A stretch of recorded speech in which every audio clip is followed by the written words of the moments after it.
You ever hear about a dog? So the only thing standing between it and the world is a chain thicker than your arm? Yeah. Well, at Whitmore Canine Estate, that dog's name was Max, and let me tell you, the stories folks told about him could chill your bones. Nobody joked about Max. If you ever saw the scars on his muzzle, you'd know better. That dog didn't bark for show, growled so low it rattled your teeth, and when he snapped, even grown men ran the other way. Trainers came and went like seasons, one left with stitches, another with a busted arm, and the third wouldn't even talk about what happened. Still, Mr. Whitmore, a billionaire in the big house, wouldn't let anybody put Max down, no matter how much trouble that mutt caused. Folks figured the old man must be cracked, but if you'd ever peeked in his office and seen that faded photo of a kid and his shepherd grinning on some worn porch, 1965 scribbled underneath, you might have understood a thing or two about stubborn hope. So here's where things get weird. One morning, Whitmore, himself never seen without his suit, not even on the hottest Texas day, calls all the staff together. He crosses those arms, looks out over the kennels, and says, $1 million for whoever makes Max gentle again. Not just obedient, but trusting. Nobody laughed. Nobody dared.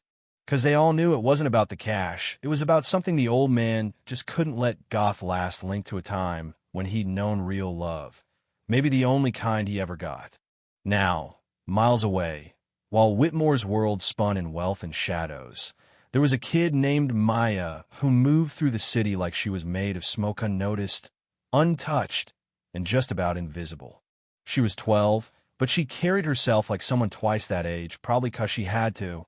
No parents, no home, just a memory of lullabies and cinnamon, fading faster than the daylight on her face. She survived by keeping quiet, working street corners, wiping windshields, offering candy, and sleeping where she could, as long as the cops or the cold didn't find her first. If the world never listened, why bother talking to it, right? One afternoon, as Maya hunched near a loading dock for scraps, she caught a snatch of conversation that changed everything. Two delivery guys laughing, gossiping. Old Whitmore's offering $1 million for someone to fix his demon dog. The other shrugged, that shepherd'll eat you alive. She just listened, didn't flinch, didn't blink, just let the idea burrow into her ribs. It wasn't about money.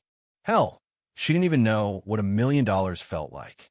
But that story about the dog nobody could reach, it hit something deep, like maybe there were things in this world you couldn't fix, but maybe you didn't need to. Before sunrise, Maya pulled herself up off the sidewalk, shaking off the cold, determined in a way that surprised even her. No map, no ride, just the name Whitmore and a stubborn streak. She walked across the city, out where the skyscrapers shrink and the highways start to run flat. Asked for directions when she had to, got laughed at or ignored, but she kept going. By noon, concrete turned to dirt. Her sneakers fell apart a little more, but she never slowed down. And when the big iron gates of the estate finally loomed up ahead, well, she touched them like they were holy, breathed deep, and told herself, "You made it." First time she knocked, nobody came. She waited, hands tied on the bars, not even sure what she'd say if someone did show up. Eventually, a guard showed, a tall guy in mirrored sunglasses, looking her up and down like she was a bad smell. "What do you want?" he grunted. "I want to try with Max," she answered, flat as day. He snorted, walked away, never even asked her name. But Maya wasn't the type to quit. She spent the night huddled by that gate, jacket zipped up tight, pretending the coyotes in the distance didn't sound as hungry as she felt. Next morning, same guard, same question. "Still here?" "I don't have anywhere else," she told him. 3 days passed. By then, the staff whispered about the kid who wouldn't leave. One groundskeeper brought her a sandwich, left it without a word. She ate slow, careful, eyes always scanning for a sign she should run. On the 4th morning, an older guard finally radioed the big house. "Boss, there's a girl here. She's not leaving. Says she wants Max." Static, a pause, then, "I'll be there in 10. When Mr. Whitmore stepped out onto the gravel, everyone seemed to tense up. The man's silence weighed more than most people's words. He wore that overcoat, even in the heat, and when he stopped in front of Maya, he just stared like he was measuring her up for something nobody else could see. "You the one who's been waiting?" he asked. She nodded. "Why?" I heard no one could reach Max. Maybe that's why I should try. His eyes, sharp and cold, flickered surprise, or maybe memory, you know? He's not safe, he said. I know. You think you can help him? No, she replied. I just think maybe he doesn't need fixing. Maybe he just needs someone to stay. And let me tell you, even the wind stopped to listen then. Be here at sunrise. One chance, he said. No promises, no pep talk, just the kind of shot most folks never get. Maya nodded. No thank you, just that calm certainty of someone who survived on hope before.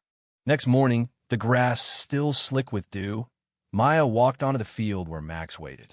Handlers stood ready with chains and radios, Mr. Whitmore off to the side, arms folded so tight his knuckles went white. Max came out like a storm, muscles rippling, hackles raised, snarling deep and guttural. The handlers clipped him to a heavy post, then stepped way back. Maya stood outside the tether's reach, just watching. She didn't yell, didn't call, didn't even offer her hand. She just knelt, quiet as stone, letting the sun warm her face. Max barked, lunge chain rattling, dirt flying, but she never flinched. She just sat, breathing slow, giving him a space to watch her without feeling threatened. The handlers muttered, "We gotta pull her out. She's gonna get hurt," but nobody moved, not while Whitmore stood still as a statue. After what felt like forever, Max's rage burned down to curiosity. He circled, watched, then out of nowhere sat down. For the first time, he looked at Maya like he wanted to understand, not attack. She reached into her pocket, slow as molasses, pulled out half a granola bar, and set on the ground. Max sniffed the air, crept forward, his whole body tight, ready to bolt, but he didn't. He stopped, inches from Maya, breathing hard. She didn't make eye contact, didn't move, just whispered, "It's okay. I'm not here to make you do anything. I just want to be here." You ever see a moment so gentle it feels like a miracle? That was it. Something in Max melted like a memory of being loved, way before all the hurt. He took the granola bar, and no kidding sat down right beside her. Not a soul dared breathe. Whitmore stepped forward, slow, cautious, eyes wide. He stopped a few feet away, voice rough with emotion. "You did it. No one else ever got close." He looked at Maya, then Max, then back again. "The $1 million is yours." But Maya only shook her head, fingers curled in Max's fur. "I don't want the money. I want a room. I want to feel safe. I want food. I want to go to school." She said it so soft, but it carried across the whole yard. Whitmore stared, caught off guard for once. "That's all. That's all," she said just like that. And you could see something crack in Hema weight lifting. He nodded, real slow.